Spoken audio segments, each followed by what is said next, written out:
بسم اللہ الرحمن الرحیم۔ حدیث نبی صلی اللہ علیہ وآلہ وسلم۔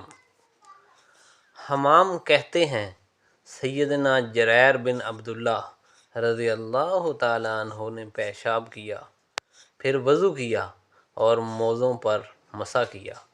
کسی نے ان سے کہا آپ یہ مسح کر رہے ہیں جبکہ آپ نے تو پیشاب بھی کیا ہے؟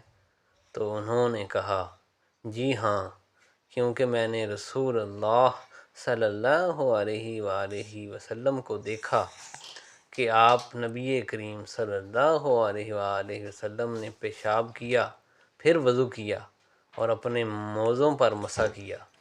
ابراہیم کہتے ہیں لوگوں کو یہ حدیث بہت پسند آتی تھی کیونکہ سیدنا جریر رضی اللہ تعالیٰ عنہ سورہ مائدہ کے نزول کے بعد مسلمان ہوئے تھے۔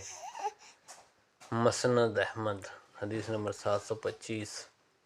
موضوع پر مسح کرنے کے ابواب۔ سبحان اللہ و بحمدہ سبحان اللہ العظیم۔ لا تقنطوا من رحمت اللہ۔